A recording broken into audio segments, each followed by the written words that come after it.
Zander Sprague, welcome to the conversation today. Thank you, John. I'm so excited to be here. It is a pleasure to be with you. You're joining us from the Bay Area. I'm south of Salt Lake City in Utah. And today we're going to be talking about how to be epic at work, even when you're working remotely. Now, epic, EPIC, you're going to explain to us what that means, but this is in relation to the work that you do and your book. And I'm really excited to explore this with you. As we get started, I wanted to share Zander's bio with everybody. Zander Sprague is an internationally acclaimed public speaker, author, and licensed professional clinical counselor. His mission is to help millions of people make the epic choices that create an epic life. Drawing on his decades of work and experience with companies of all sizes, he guides teams to achieve epic results. I love that. Thank you so much for joining me. Anything you would like to highlight by way of your own personal background or context before we dive on in? No, I mean, I think you covered some of, the big things, and, let's figure this all out. Let's help people be epic. Yeah, well, let's start there. What is epic? If you can pull that apart for us and explain what you mean by epic. Sure. Well, first of all, I think there's so many things in our life that we want to do, epic things.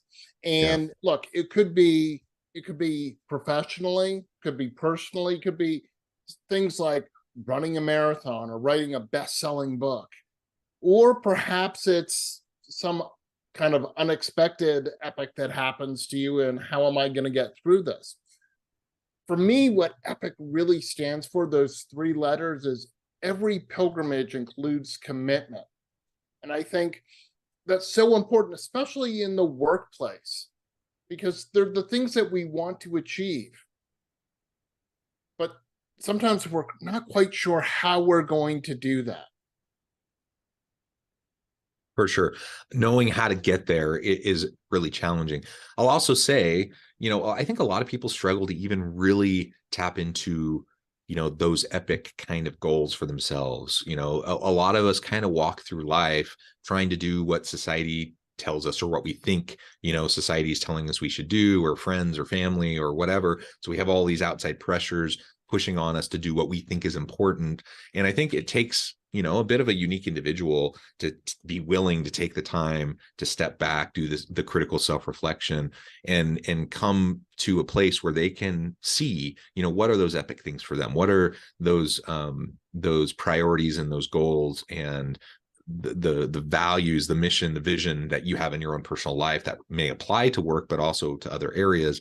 I think that can be challenging. But even once we get to the point where we can have that vision, right, and we do set these goals and we want to do these things, moving from vision to implementation can be very, very hard.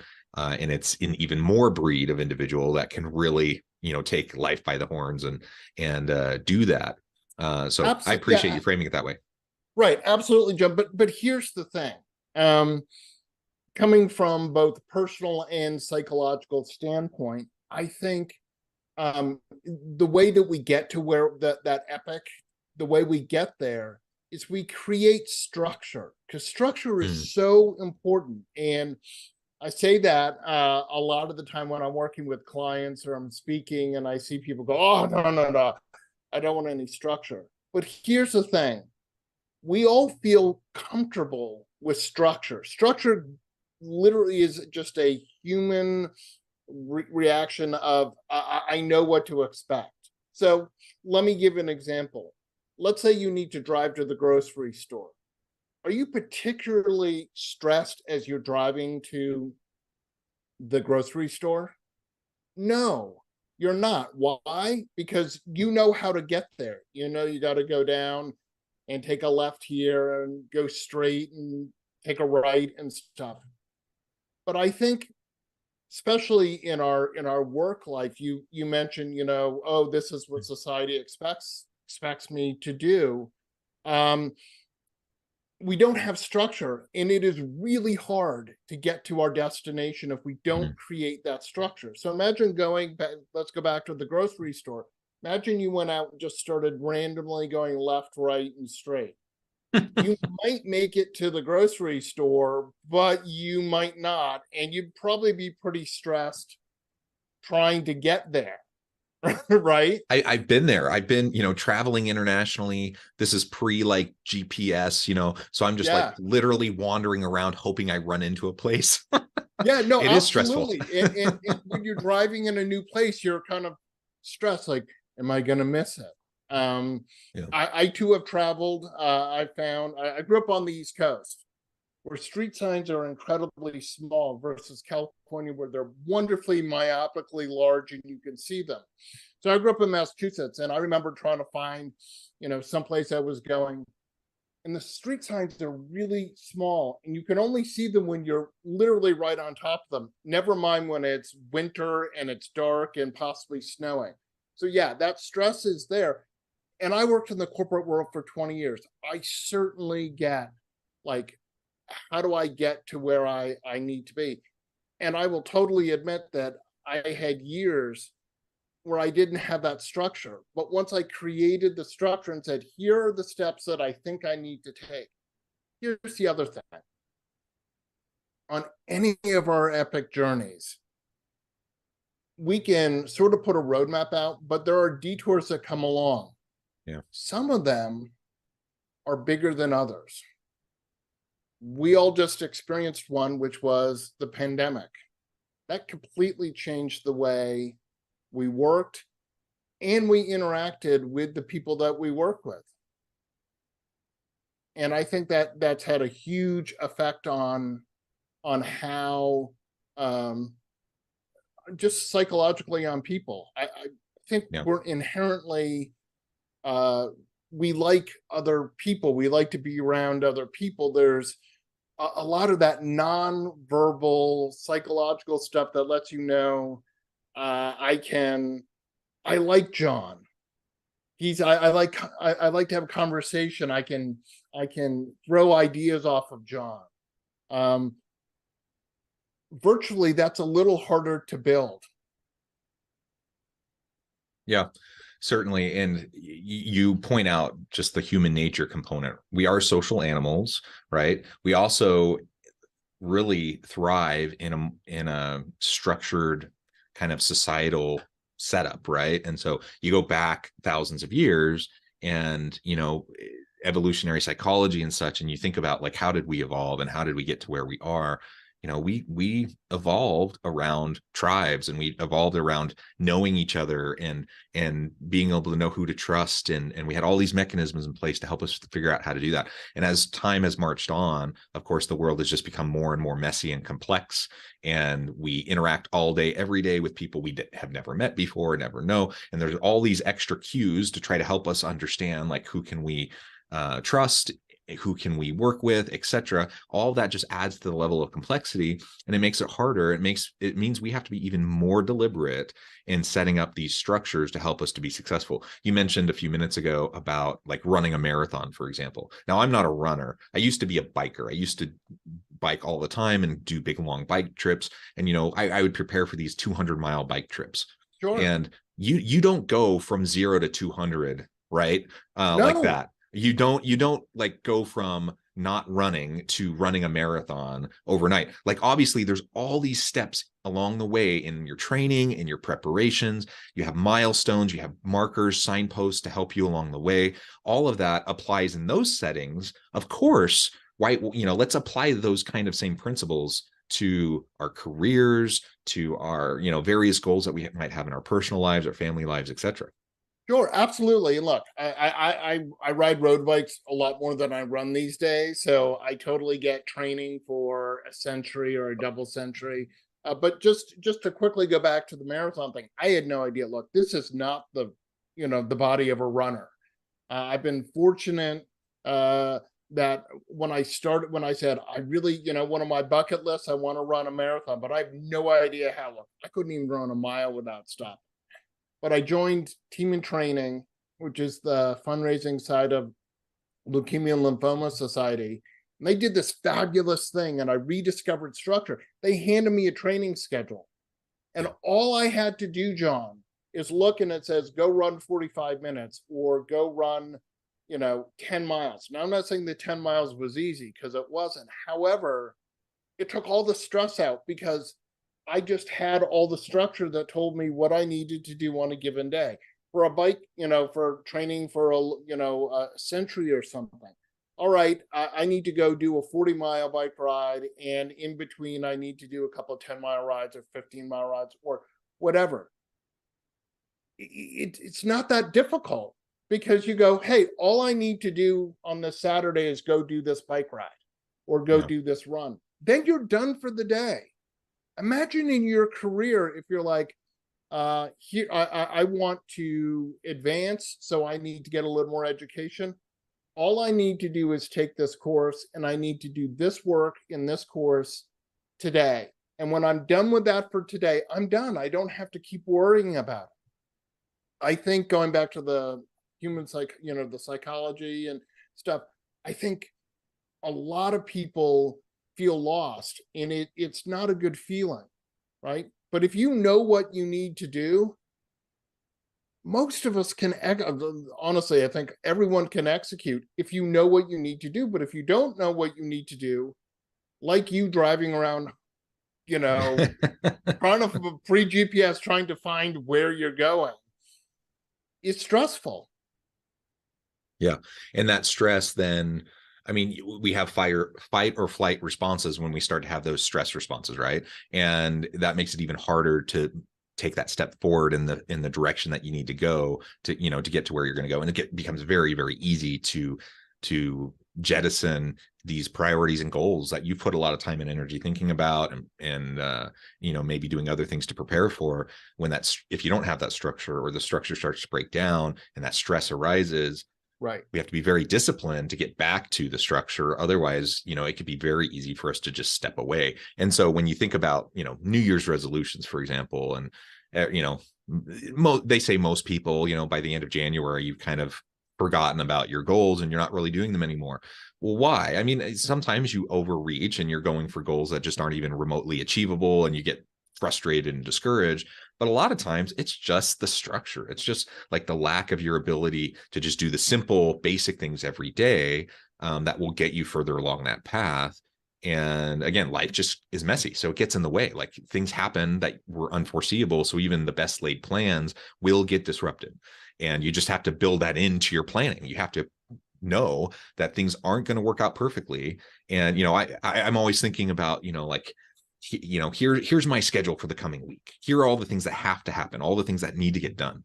Here are, the ways I'm going to try to get these things done. Now I need to also think about how half of my time is probably going to get completely disrupted, and I'm going to have to focus on things I haven't even thought about yet because they haven't happened yet, and so you start to build that into how you're going to approach the messiness of your week, and then you're better prepared to deal with the curveballs as they come at you. Absolutely. The other thing is, I know as a single entrepreneur, there's 8 bazillion things that I need to do in any given day, and I can't do them all at once. But when I create the structure, and more importantly, when I sit there and say, here's what I need to do, how long do I think it will take me? And I create that whole schedule. More importantly, talking about psychology, right? Do the thing or things that you dislike most and work your way towards the things that you enjoy most, because when you have the most energy, you can go do those tasks and set again, if you set out your time, you're right, stuff comes up during the day that you don't know. But if you at least know, hey, this is going to take me 45 minutes, or I need an hour to do this, or I need a half hour to do the podcast with John. No problem. By the way, really enjoyable. I like this part of my job. But I just found that my experience personally, and just in helping other business people, is we tend to avoid the things that we don't like, that are hard, that are painful. So if we get them out of the way at the beginning of the day, then the rest of the day is not nearly as hard for us as, oh man, I really need to do my accounting or something like that. Oh, all right, hold on. And then you get to the end of the day, you feel all stressed because you didn't get it done, but you knew you needed to get it done. Get it out of the way. Go work your way towards the stuff that's really enjoyable, because then work gets a lot more fun. Yeah, yeah. I was watching a show with my wife the other day, and I don't remember the exact quote, but the person was basically kind of a mess, and they weren't getting Yeah. stuff done. They weren't, they weren't happy with where they were at in their life. And at some point, they said something to the effect of, um, I don't get anything done because I never actually do anything. Like that's a very simple kind of obvious statement, but what you just said is exactly, hitting the nail on the head. You just got to start. You just got to do something, because especially those things you don't like or those things you're nervous about, we're really good at coming up with all sorts of excuses to procrastinate, to put things off. And then, we don't always realize the mental bandwidth that things take, and the toll that things take on us, even when we're not doing them. So I have these things that need to get done. I don't like doing them. They're frustrating, or maybe they scare me a little bit. And so I avoid them and I do other things that I enjoy. Guess what? Just because you're doing other things you enjoy, those things that you don't like that need to get done, they're still weighing on you. And even if you're not like consciously aware of them in the moment, they're still part of your weight and your load, and they take up mental bandwidth, and it reduces your ability to do the other stuff.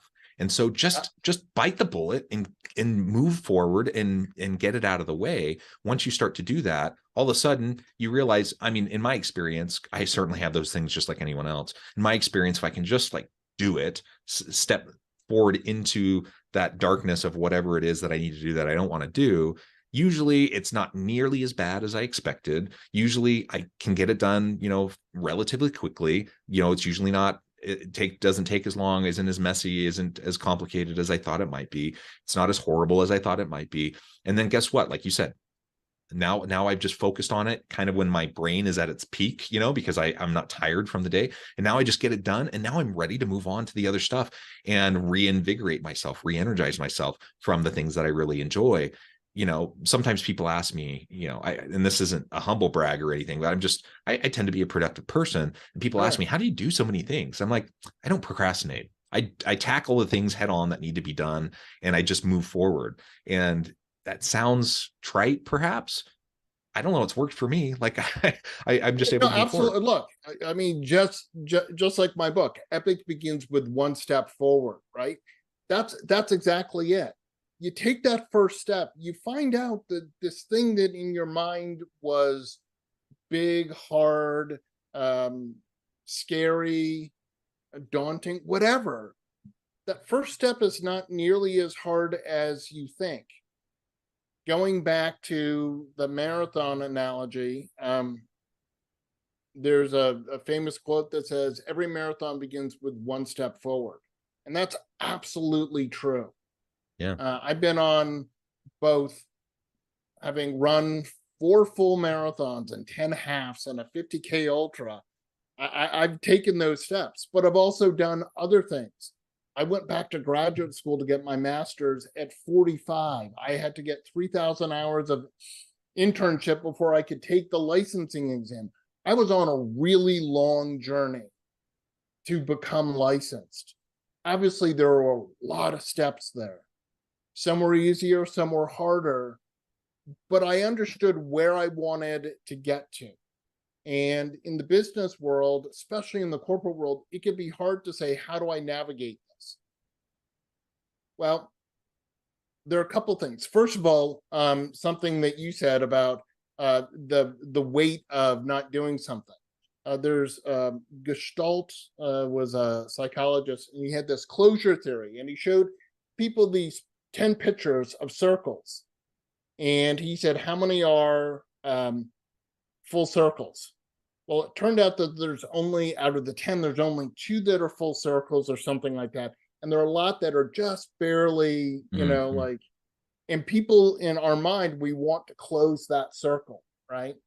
And that weight of having the open, I have to do this task, that circle is open. But once you close the circle, you don't worry about it anymore, because it's kind of like hitting traffic. You're like, oh my God, I'm gonna be late, I'm in traffic. But once you get past that construction, that accident, whatever, are you still thinking about what held you up? Probably not. It's in your rear view mirror. And I think that's so true in our professional careers, that if we think about what we need to do, be it just your job, or be it, that you want to advance yourself. Also, don't be afraid to ask for help. Yeah. I think all too often, I have spent hours spinning my wheels trying to solve something. And then it dawns on my thick skull that I need to let me ask my community for help. Someone goes, oh yeah, I did that. And I get the answer in like 5 minutes. And I think, Yep. I just spent 2 hours trying to solve this, and I could have solved it by asking for help. Absolutely. Very good. And so you've pointed out some of the really important components here to this EPIC mindset. Now, I'm assuming, maybe this isn't the case, but I'm assuming EPIC stands for something. Is it an acronym? Yeah, every pilgrimage includes commitment. Mm. And I think, depending on, and I chose pilgrimage for a reason.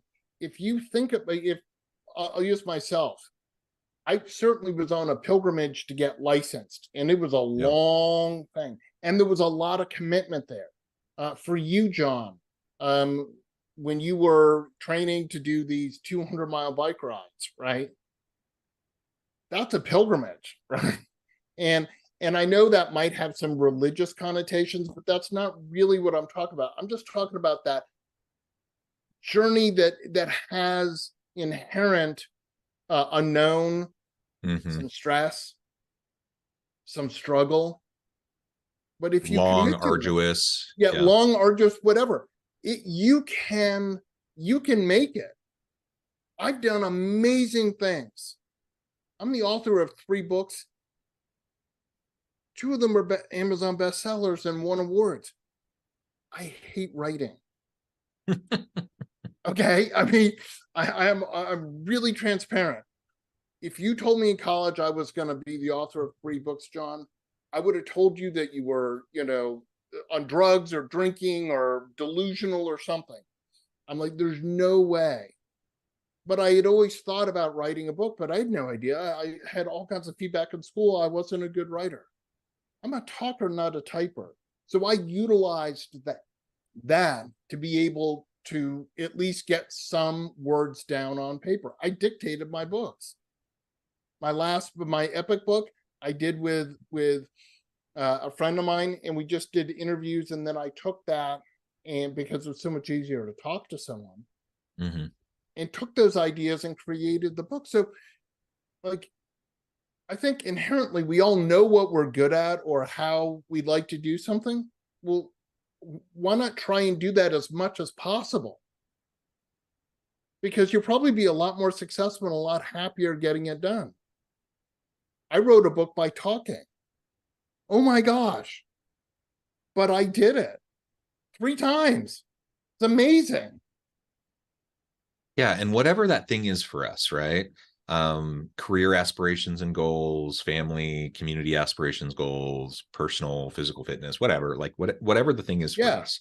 I think it's just really important to recognize that we have all this stuff going on in our heads that often is telling us you can't do that, you're no good, all these limiting beliefs. And it can be super scary to address those limiting beliefs and to, try to tackle them head on. But once you start to take that first step forward, you start to take that step into the darkness, you start to realize, oh, this really isn't as bad as I thought or as hard as I thought. And there are so many other people that have also done the same thing. You can look to them for examples. You can reach out for help, mentorship, coaching. People, in my experience, most people are pretty happy to share their experiences and wisdom with you and help you learn some of the tricky things, the pitfalls that they faced, so you don't have to face the same things. Like, there's lots of things that we can do if we're just proactive about it. And I really like this pilgrimage kind of imagery that you're conveying through your book title, because anything that's worth doing usually is hard. It's usually long, arduous. There's lots of setbacks. Anything that you're going to be super happy and satisfied with in your life is probably going to be really hard. And how sad if we forego the opportunity to develop that kind of self-efficacy and confidence and the ability to not only feel good about ourselves, but impact the world in a positive way. How sad is that if we forego that simply because we're nervous, scared, worried, all the things that are completely valid emotions. We all feel them, but we don't have to get stuck in them, right? We don't have to ruminate in them. Absolutely not. And look, I want to share two words that I think are essential in this pilgrimage. Not yet. Not yet is so, for me, so powerful. It has so much optimism. So, for example, as I was going through my graduate career, are you licensed? Not yet. If I just said no, then it makes it sound like it's never going to happen. It was a long not yet, because there were steps I had to take in order to get there. Not yet said I'm working on it, but it's not happening instantly. In our professional careers, if you're going for some kind of a certification or something, it may take you time to get that certification. It may take you time in a company to get the promotion that you're looking for. Just because you haven't gotten it doesn't mean you're never going to get it. It just means not yet. Have they come out with a promotion list? Not yet. Not no, because then it makes it sound like it will never happen. I think all of us need to have not yet be our passenger on our epic journey. Because I think if you just say not yet, it leaves it open. And look, I have so many not yets in my life. Some of them may never occur. That doesn't matter. I still keep open that optimism that it's possible. Yeah. Yeah, well said, Zander. This has just been a really fun conversation. I note the time. I need to let you go here in just a minute. But before we wrap things up for today, I wanted to give you a chance to share with the audience how they can connect with you, find out more about your work, where they can find your book, and then give us a final word on the topic for today. Absolutely. Okay, so you can get a hold of me at zandersprague.com. I'll just spell it out. That's ZANDERSPRAGUE.com. If you Google Zander Sprague, you'll find me. If you go to Amazon, put in Zander Sprague, you'll find my books. I do corporate workshops for leadership, for teams. I do coaching, and I'm always happy for people to reach out. And if you just want to talk and you have a question, please reach out and get me. Get a hold of me. Now, look, the last thing I want to say and leave you with is that we can make epic choices to have the epic life that we dream of. All you need to do is take one step forward on your journey. Well said, Zander. It's been a pleasure. I encourage the audience to reach out, get connected, find out more about what Zander can do for you. Check out the book. And as always, I hope everyone can stay healthy and safe, that you can find meaning and purpose at work each and every day. And I hope you all have a great week.